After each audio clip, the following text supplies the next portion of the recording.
Hello, welcome to Life Talk for Tuesday, May 7th, 2019. I'm Mark Crutcher, president of Life Dynamics, and I'm joined by my worthy assistant, Renee. Yes, worthy. Worthy, Thank you. one of the usual suspects. Hello. And the other usual suspect is my daughter, Sheila. Yes, I guess you didn't get the shirt memo. I guess not. I guess I didn't get the shirt memo. But anyway, we'll be talking about that in a little bit because we've got some exciting news about Bikers for Life, which we'll be getting to in a bit. First, you know, there's an old marketing strategy that says when you're trying to sell a product and it has problems, one of the things that you can do is develop a marketing advertising plan around the weakness in your product and sell it as an advantage, and nobody looks at it. It actually has a name. It's called the hang a lantern strategy. And lots of companies have done it. I used to talk about this in my old seminars. Lots of companies have done this when they've had a problem with one of their products. And it's successful. And it's very successful. You hang a lantern on it, Yep. and nobody looks at it. Right. Now, apparently, our good buddies over in the baby killing industry have figured this out. Recently, it was just Sunday, actually, a couple of days ago, Joe Biden was on ABC's Good Morning America, or it was a couple of days ago. I don't know if it was Sunday or not. Anyway, they asked him what he was going to do to combat Trump's Make America Great Again deal. And his answer was, we're going to make America moral again.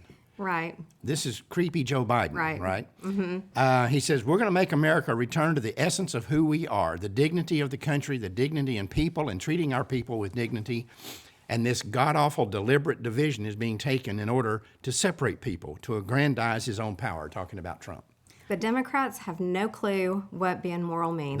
There's no morality left in the Democratic Party. And plus, Creepy Joe, we don't want him part of anything, making America anything, Right. much less trying to make it moral. This man is, I challenge anyone who hasn't seen it to go on to YouTube and look at all the videos of him sniffing around on people and groping people and children. There's one whole video about 12 minutes long, if I remember, 12, 13 minutes long, of nothing but him groping children and sniffing their hair. It's and disgusting. Doing all kinds of And you disgusting know what? things. The Republicans aren't even throwing a fit about this. No. They're letting it go. If it were the Democrats, or if it was a Republican doing this, the Democrats wouldn't let go of it For years. until something happened. Until he's out of the yes. race. Well, I mean, you could equate kind of, is this a Bill Clinton 2.0? I mean, Yeah. Bill Clinton was a scumbag and a creeper, Yeah, and very much. people loved him. This guy is Yeah. pure creep.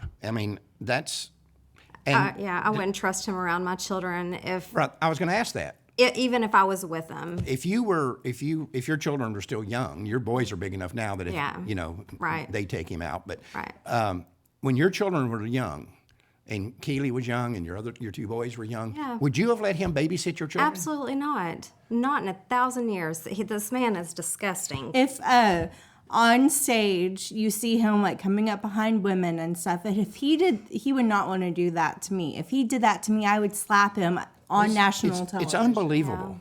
And the Democrats are going to make America moral again. Look at what happened in New York. They pass a bill that allows babies to be butchered outside the womb if they're not killed in the womb. Yes. And the whole legislature that was there erupts into applause. Applauded it. Yeah. And he himself has flip-flopped on the partial birth abortion and He once opposed. Yeah, Right. exactly. And so he just is not a trustworthy man And at Virginia, all. the Democrats in Virginia, what the things that happened there, to suggest that these people could make America moral again, which I agree something needs to happen. So, yeah, right. We need to bring but God not back. them. But to suggest that the very people who led us down this path are the ones who now are going to lead us Yeah, back. yeah, they're is- trying to take God out of everything, and that's the foundation of who Yeah. we are.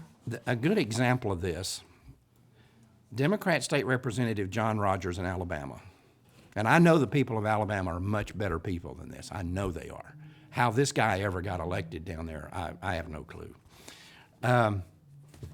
He recently made a statement, quote, "Some kids are unwanted. defending his opposition to a pro-life bill down there. Some kids are unwanted, so you kill them now or you kill them later.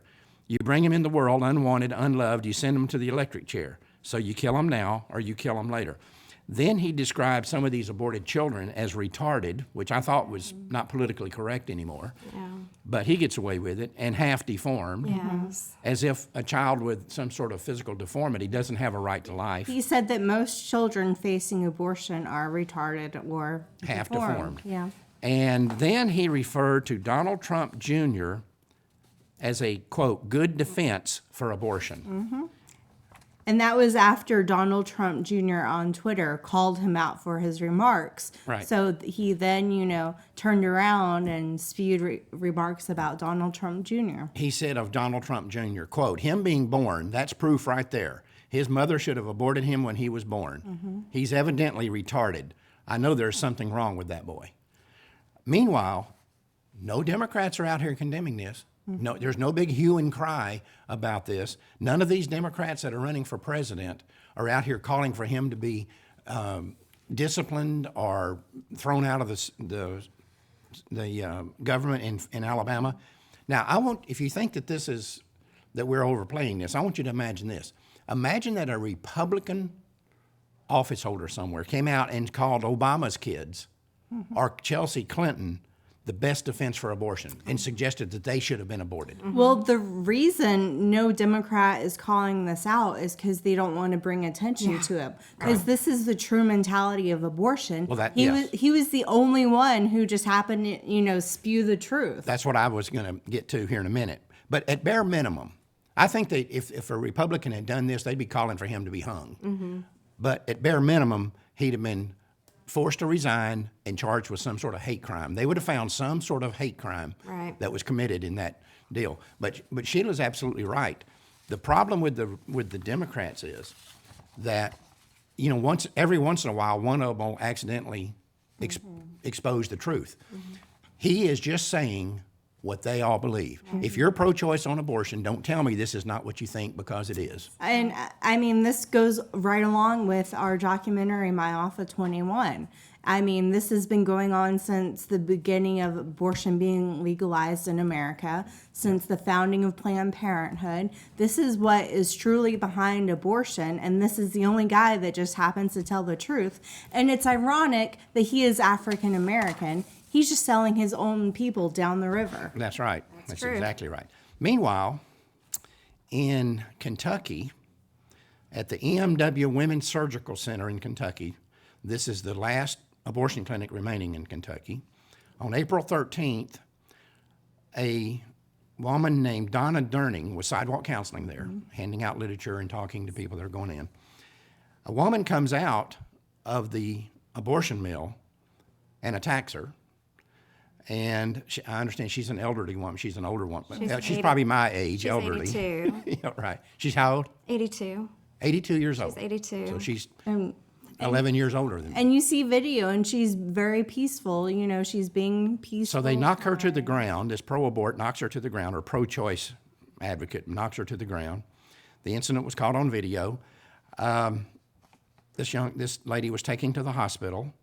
She had a broken right thigh bone. Yep. And you can see there on the screen her being knocked down. You know what's sad? Well, the whole thing is sad, let's just be honest, but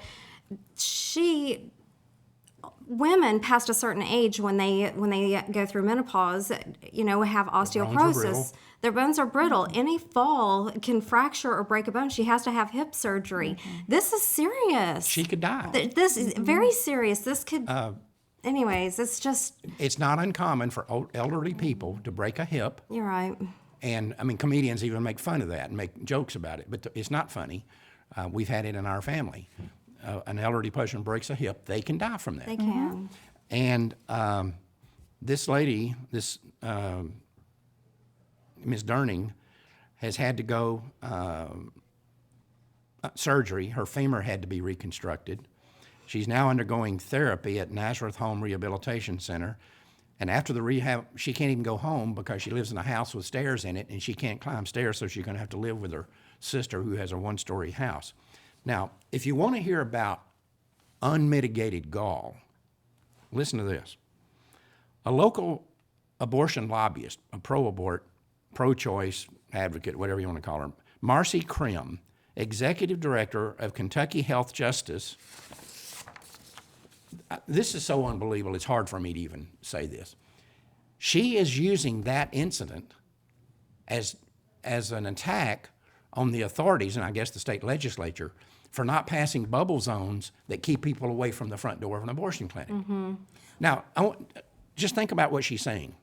What she's literally saying is, if this woman hadn't been there, we wouldn't have beat her up. Right. Well, she would have been protected. This is, this is sad, but this is nothing new. No. Pro-choice advocates always, try to show the pro-lifers as, oh, we're the violent ones, we're the deviant ones, harassing women and stuff. Excuse me, but there have been more and more violent attacks against pro-lifers. Well, so who are the violent ones? 35 years ago, I wrote a book. You've got a copy of it.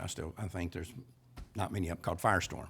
And in that book, I said, the closer we get to victory, the more violent and the more vicious these pro-aborts will be, because they are mentally wired to use violence as a way to solve problems. That's what abortion is. It's violence that you use to solve some problem in your life.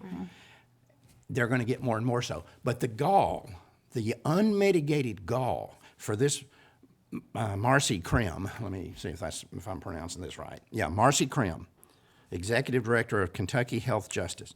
The unmitigated gall of her to use this instance where one of her own people beat up this 80-something-year-old pro-lifer, to use that as an excuse, to excuse that by saying, well, if we need a bubble zone, if we had bubble zone, she wouldn't have been there. In other words, again, if you had prevented this woman from being near us, we wouldn't have beat her up. You know what? What's to say that if there was a bubble zone and she was out there sidewalk counseling, she obviously stepped out of the building to beat her up. She could have gone past the bubble zone to do whatever it was that she was going to do. That's not going to stop her. The bubble zone needs to be around these people, these animals, because they act like animals. No decent human being would act like this in a civilized society. They're vicious. You just imagine that if I went out and attacked some 82-year-old pro-abort, what would happen? Yeah. But here's the issue. Going back to this is all related to this Biden situation. These are the people that are going to make America moral again. Right, yeah. Because this is Joe Biden's people right here. This woman is Joe Biden's person. Right. If he wins the Democratic nomination and he's running against Trump, this Marcy Krim will be working for him to get him elected. Yep, they've so won. These are his people. Yeah. He can't divorce himself from them. They're the reason that America has lost its morality in the first place. It's the Democrats. We have this, we didn't introduce Ernie, the frilled-necked lizard here, or the frilled-necked Republican that we have on our desk all the time. But this is a good example of this. Why aren't they on the attack right now?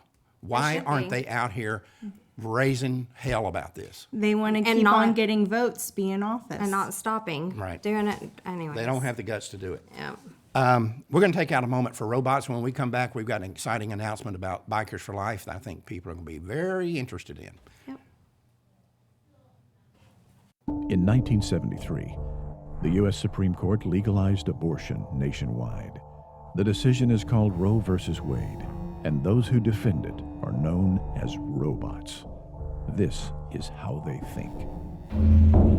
The fetus is not a living human being like you and me. Until it is born, it is only a potential human life. In the first place, if the word potential is suggesting that the unborn are only potentially alive, that is easily disproved. Even in the earliest stages of pregnancy, sonograms show movements and heartbeats that do not belong to the woman. So no matter what kind of rhetoric someone uses to describe the unborn, it is impossible to logically argue that they are not alive. Beyond that, only through mind-numbing stupidity could someone suggest that a human female can be pregnant with something that is only potentially human. For that to be true, it would have to be possible for human sperm and human eggs to unite and produce some other form of life, perhaps a parrot or a spider. Now, I could be wrong, but I'm pretty sure nothing like that ever happened. as uncomfortable as it may be for the pro-choice crowd to accept, the biological reality is that when a woman is pregnant, she is always pregnant with another human being. So while it may be reasonable to say that a fetus has the potential to become a Major League Baseball player or a high school math teacher, it is pure idiocy to say that a fetus is only a potential human being. If for no other reason, the unborn are living human beings because that's the only thing they can be. The fact is, people who push this potential life nonsense in order to rationalize abortion are no different than these neo-Nazis who claim that the Holocaust never happened. Both groups have created their own alternative realities in which they simply choose to believe what is convenient to believe and ignore any evidence to the contrary, no matter how indisputable that evidence might be. Any way you cut it, Holocaust deniers and pro-choice biology deniers are cut from the exact same cloth. That's a fact. That is a fact. And that really reminds me, there's this older woman on Facebook groups that we, share Life Dynamic stuff to. And she's always discrediting it, stuff like, oh, these are lies, like the 3 abortion clinic workers video. She's like, oh, no, this is true. They're not abortion clinic workers, blah, blah, blah. This is propaganda. She is so bitter. It's obvious that, number one, she's had an abortion and she's trying to block the truth, building a bubble around herself. And that's what these people do. Not even if they haven't had an abortion, they don't want to think about the reality. And so they build this fairy tale bubble around themselves. Well, let me ask you something, Sheila. Think about it for a minute. If you were pro-choice, would you want to think about the reality? No, I mean, right. They say that, pictures of unborn babies aborted, is Photoshop. That's real. Somebody needs to take them into an abortion clinic, watch the doctor or the abortionist, not the doctor, excuse me, do the procedure and put the baby together from the petri dish. Yeah. That's what we need to do. Well, I'll tell you what else we need to do. I've challenged the pro-abortion back when we had debates. They would say, "Oh, those pictures that you have are phonies, or that they're not real, or they're miscarriages, or whatever." I've always said the same thing. Okay, you can destroy the pro-life movement in one day. Let me tell you how you do it. Bring out the pictures. Bring out the real pictures. Yeah. If these pictures aren't real, if we're just making it up, right? Yeah. Isn't it? Yeah. We'd be done. I mean, that's why the sidewalk counselors pull babies out of dumpsters and they Right. take pictures of these babies just to show the horror of what goes on inside these places. But again, I'll issue that challenge again to the pro-aborts out there, the pro-choice crowd.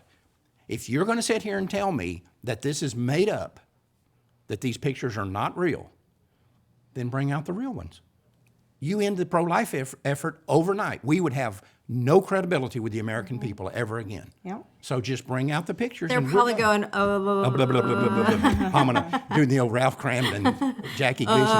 what do we do? By the way, of all the times I used to use that when I was doing debates on abortion, I never had one of them say, "Okay, we'll bring you the pictures. Yeah. We'll take you up on that offer. We'll take you up." Not one of them would ever do Or that. show like a video of the procedure, Yeah, that's all you got to do. Yeah. Anyways. Anyway, we got some exciting news about Bikers for Life. We started Bikers for Life, It's 2014? was it 2014? I believe so. Something like that. Anyway, because we recognized that there is a strong pro-life sentiment among bikers in this country. And I brought that up to you when we first started this, and then we did some research and found out that it was definitely very true. true. Very definitely true.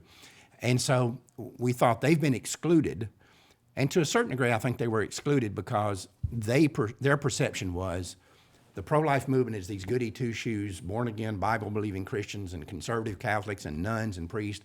They're not going to want to be hanging out with people like us. That was not true, but I think that was the perception, and we saw some things where that was kind of reaffirmed. And we had some early successes with Bikers for Life that proved we were on the right track. We did. We had some really fun with we it. had a lot of fun. Yeah. It was showing that things were. Yeah. We went to pro-life events that were kind of staid, and everybody said, they were just typical pro-life events. And then all of a sudden, the bikers show up, and the excitement level just went through the my roof. goodness, yeah. And it was just really cool. Yeah, it was neat. And so we knew early on that we were on the right track. The mistake that we made, or I guess the mistake that I made, was I thought that we could run Bikers for Life as like an addendum to Life Dynamics and do it along with all the other stuff. That didn't work. Yeah. We figured out, you and I figured out, probably a year ago, that the only way to do this was for it to be a standalone organization where somebody goes to work there in the morning and says, I'm here to promote Bikers for Life, and we're going to go to all the biker events out there. Yeah, and that's a must. I mean, You have to go to the you have to biker do events. that, right? And we didn't have the time to do that. It's a full-time. It is. Yeah. This is a full-time ministry for somebody. So what was it, probably 3 months ago, I told you, let's start looking for somebody. Yes. And we made some calls to people and didn't have a whole lot of success. The astonishing thing was that we eventually had success with somebody that's 20 miles away from us, I know, right? it's pretty cool. That was pretty cool. Yeah. And you had contacted a guy named Bill Moore, Yes. and he was a biker that came to a couple of our events and Right. stuff. And he's old and worn out like me. You know, he's down for the count. And he's objecting to that, but we'll get to you in a minute, Bill. Anyway,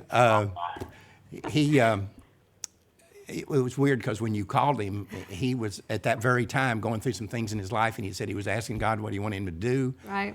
And this just kind of fell in his lap, and Yes. literally within 24 hours, we knew this was the guy Yeah. we wanted definitely. to. So we started talking with Bill Yeah. about basically handing off Yeah. Bikers for Life to And him. he took his time and he prayed about it and he talked to his wife about it and his church congregation. And I mean, it just, everything fell into place. And for everybody him. was telling him the same Yeah. thing. You Yeah. got to do this. Anyways, so he's here to tell his So, story. Anyway, he's with us on the phone. Hello, Bill. Hey, Bill. Hey, hey, Mark, Renee. How are you guys today? Doing great. We're doing just great. Oh, me too. What's all this laughing and chuckling behind the scenes about being old and worn out? You are old and worn out. I am old and worn out, but you know what? I still got enough kid in me to make this thing count, brother. That's good. That's right. We need right. it to count. Yep. And he goes by Pastor Mo. He's a worship pastor for Full Fellowship or Full Armor Fellowship Church. Right. And it used to be a biker church. Y'all changed your name. Well, when we began, it literally was just birthed in an outreach, to be quite honest. I mean, we started out in a little 1,200 square foot shopping strip, and maybe had 30 to 40 people, and then next thing you know, this thing's blowing up. And the next thing you know, God, in His ultimate sense of humor, gives us 14 acres out on Highway 380 and a 10,000 square foot building. So, you know, the rest is history, brother. Yep. Between Decatur and Denton. Yes. Yep. Not that anybody outside North Yeah. Texas knows where that is, but nonetheless. Yeah.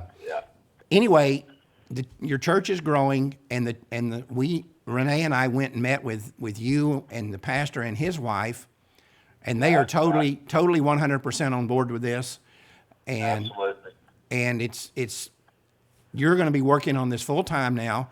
And one of the interesting things was we had like 200 followers, Yeah, we had 200 friends. About 220. About About- 220. and within a Something day like that. you had 1,800. Now we got, this morning it was 1,956. Wow. In that just is a week or awesome. so. It's 2 weeks and a couple of days. Yeah. It's just And, booming it's because we blown got somebody there that's paying attention to it, doing it full time. So what we have done is we've turned over all the materials, like the T-shirts that Sheila and Rennie are wearing today. Yeah. The Bikers for Life T-shirts. Anyway, We're in support of you, Pastor Mo. Amen. Go, sister. Go, go, go. Yeah. anyway, we've turned over all the materials, all the copyrights, everything. So this is now a ministry of the Full Armor Fellowship. Is that the way y'all are looking at it? That's correct. That's correct until something changes. And we'll talk about that later down the road. So Right. it's always going to be a 501(c) no matter what. Right. So Well, that- anyway, that's- and you're going to be starting to promote Bikers for Life. You already are. I mean, you've gotten 10 times as many followers as we ever had in just a couple Oh of my weeks. gosh, it's just exploding. That's the only word that comes to mind. We've already got our first. Let me back up just a hair. I know it's great that we had a membership in it, but the more I prayed about that, the more I thought, now how do we get a membership organized? And God showed me that I'm not a control freak at all. That's not me. I'm more, you might say, an apostolic type of guy. You go out and you plant something and let people take it. Let it run with it. And if it fails, it's your problem, not mine. So God gave me the idea to start chapters. And I just literally threw it out on my Facebook post. Next thing you know, my phone is blowing up. And I got a guy named Brian Harris. He's in Mooresville, North Carolina, and he literally started one of our main requirements to start a chapter. You have to have at least 4 people interested or in the group to start a chapter. And I've already sent him his gear. He's got his chapter started. He's got like 3 more members ready to join on board with him. And he called me last night. It was kind of funny. It tickled me when a grown man acts like a little bitty boy, and they go, "Okay, we're a chapter. What do we do?" I said, "All right, Brian, you're talking to the right guy." So, Right. I just shared with him a lot of great ideas of what I think good ideas were about how to take that chapter and run with it, how to become noticed, how to get out in the community. Hey, if you find out there's our first get together or showing, you might say, was at a women's conference, and they were selling booze. So I thought, hey, what a great opportunity to do a Bikers for Life. We just went to set up a booth. Next thing you know, people are filling out inquiries and wanting to know about it. They're becoming members, and on and on and on. So the sky's the limit, I really feel, guys. Here's something. I did a radio show last week with a guy, and we got to talk a little bit about it, but I'm going to go probably within the next 2 weeks. We're going to do a complete 2-hour show with him and really get the word out there. What I'm really surprised, this kind of surprises me. It doesn't. The amount of ladies that are just walking up to me and admitting they've had abortions. It's freeing for them. It is. Yeah. It is. And now, taking mine, I would say 98% of these ladies that has said this they're born again. They've been set free by Christ, by the goodness of God and Jesus' love. But it still just kind of freaked me out, because have we not done this, there is no way in a million years they would have walked up to me and said, "Hey, by the way, I've had an abortion. This is all to let you know." Yeah. So there is, just like you said, Renee, there is freedom and there is liberty in getting things off your chest, dealing with it, and the Word of God says this: confess your sins to one another. Yes. And so that's okay. I don't hold it against them by no means, but it's just good to know that there's a bigger cause here than what we even think. I just want to share a little bit about what I saw on what I heard Mark Davis talking about this morning. Is talking about the guy up there in Philadelphia, Pennsylvania, who was beating up on the not literally physically, but verbally beating up the little grandma and a couple old men, a couple teenagers who were protesting in front of a Planned Parenthood there in Philadelphia. Well, he started a fire he's not going to be able to put out, because they've already got a pro-life, anti-abortion rally by blowing off the map that's scheduled for this Friday in Philadelphia. Wow. So I'm getting to get involved in these things. I can't thank you guys enough. The MAFA 21 video, oh dear God in heaven. Everybody on earth needs to see that. Whether you're a pro-choicer, pro-lifer, or if you have breath, if you can pass the breath test on a mirror, you need to watch that video. Yeah. Because there's so much that I had to stop it. I couldn't just watch it straight through. I had to stop it, go back, collect my thoughts, pray, and go, dear God, this is insane. This is absolutely insane. But Bill, you and I talked about one thing that Renee and I had talked about from the day we started Bikers for Life. Right. We had this story this morning about, earlier in the show, about the 82-year-old woman who's attacked by a pro-abort in front of an in front of an abortion clinic. And we see this all the time, and the media refuses to cover it.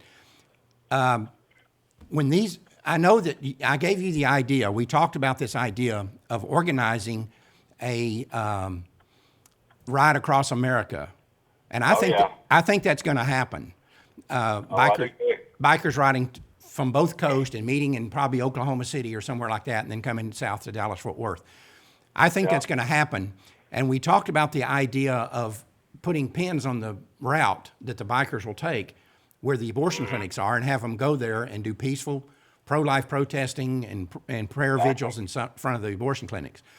I'm going to tell you something. Those bikers will not go there looking for trouble, but they won't run from it. And those pro aborts that are looking out there on the sidewalks and seeing a bunch of nuns and a bunch of priests and a bunch of 80 and 90-year-old men and women out there, and we've seen this time and time and time again. Those cowards will stay in the building. They will not go out there. They look for what they perceive as easy targets. Right. And it kind of along those lines a few years ago, I know this is totally off the topic, there was a big anti-Muslim thing going on in Dallas, and man, they sent about 300 bikers over there, and there was a line, and those guys did not cross it. I mean, they did not. Right. In contrast, what if you just sent a bunch of middle-aged grannies and kids and teenagers and old grandpas over there? I mean, it would have been a melee. It would have been a totally different situation, and that's what we see in these abortion clinics. And people say, well, you're fomenting violence here. No, because there won't be any violence. They look out there, and they see a bunch of bikers praying. And they say, holy we're out. We're not going to be here.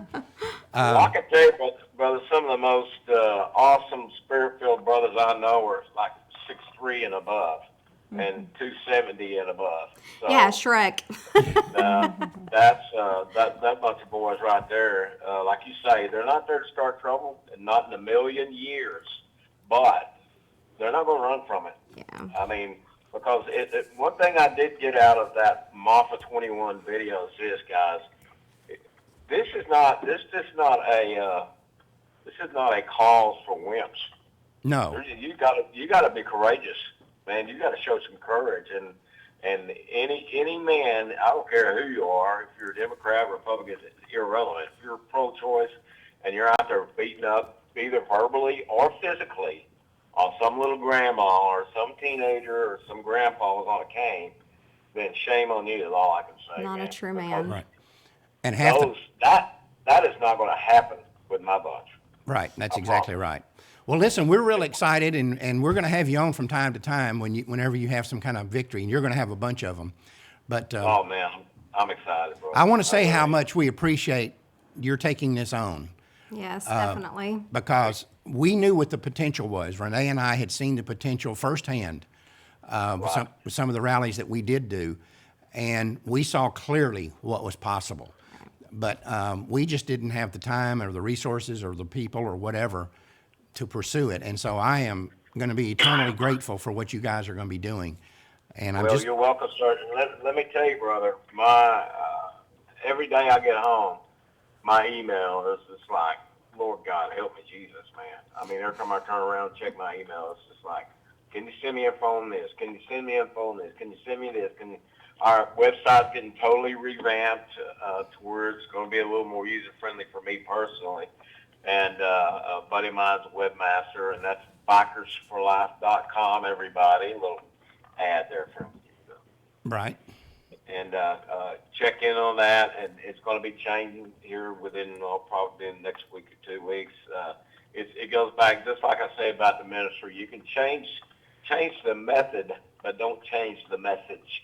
Right. And that's the way we do. That's the way we believe. Well, I told you up front that we weren't going to attempt to have any control or any say-so. It's 100% your deal. You take it and run with it the way you think is best.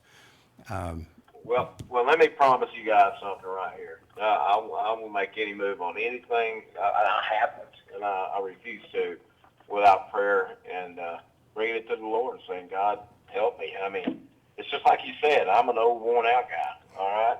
So there's only so much an old, worn-out guy can do. I mean, and at 65, but I feel like I'm about 40, so take that, devil. That's all I can. Yeah. Yeah, really. right. Well, one thing, we got to go. We're way over time, but one thing you All got right, out of buddy. it, you got a new person going to your church. Yes, I loved it. Renee and her So- family started going there this Yeah. past I Sunday. heard it. Yeah, they got an awesome worship leader, man. He's so Yeah. cool. Wow. It is so awesome. You are great, Bill. Well, thank you, Bill, and All right. keep us posted on what things are going on because we want to bring you on from time to time and update people. Brother. And I'll keep you guys in prayer on a regular basis as well. Yeah, well, we need it, believe me. Well, thank you. All right. Thanks for joining us, Bill. All right, bye-bye. Bye. Bye-bye. This is going to be, He is going to take it and run. He already has major plans here. That's great. well, he's already made more progress than we made in, Yeah. 3 or 4 years. Yeah, he comes from the biker community too, though. Well, he's more ingrained in it Yes. than what we were. Right. I mean, I've been a biker since I was 12, and we used to talk about that, and I've got, about 8 or 9 scooters right now, the little Cushman scooters that I'm gotten into, and my Triumph motorcycle and other bikes that we're building one for Sarah that works here, and I just got finished building another one at home. But there are bikers and then there are bikers. And the kind of community that he's involved in, I never was involved in. I was involved in racing and building custom motorcycles and that sort of stuff. But he's involved in this more hardcore biker community. And, we had some people here in some of our meetings and some of our events that were pretty They were the ex-one percenters. X1 percenters, right. Have been saved by the grace of God, and so they've really turned their lives around. But I mean, one of the first guys that we got involved in, he was in prison for killing somebody. second-degree murder. Yeah. And but he's become born-again, Bible-believing Christian, Yes. hardcore pro-life. Right. Was wanting to be involved in this. And like I said, they're not going to go, the issue here is not going out here and beating up a bunch of pro-aborts. Right. They're not going to go to these abortion clinics, and he's already making some plans for events at abortion clinics. They're not going to go there saying, challenging people to come out, we're going to beat you up. They're not going for trouble, yeah. They just want But they're not going to run. Yeah. They're not going to be afraid. Right. They're not going to be able to, this weenie that knocked this 82-year-old woman down that we've seen several times She today. wouldn't even dare. She's not going to go out there and knock over some 350-pound, Yeah. 6'4" biker. She's not even going to approach him, much less knock him down. Yep. But anyway, things are going to change, and I think that all the potential that you and I saw when we started Bikers for Life and everybody else saw, I think is actually going to be realized Sure. with this group. Yeah, So I I'm think it really will. excited about it. I'm very appreciative. I think God did something miraculous here in saying, hey, I'll give you a guy that's 20 miles away from you, right? Yeah. Or 30 miles, or whatever it is when you're in Decatur. But anyway, it's really exciting times. Yeah, It's that's really good. exciting. That's it. Y'all got anything else? I don't have We're way anything. over time. This was going to be a short show, It was supposed to be. but it's gone way over time. But I think it was well worth it to have Bill on and to talk about Bikers for Life. Anyway, that's all the time we have. Until next Tuesday, remember, Life Dynamics is not here to put up a good fight. We're here to win, because winning is how the killing stops. We'll see you next week.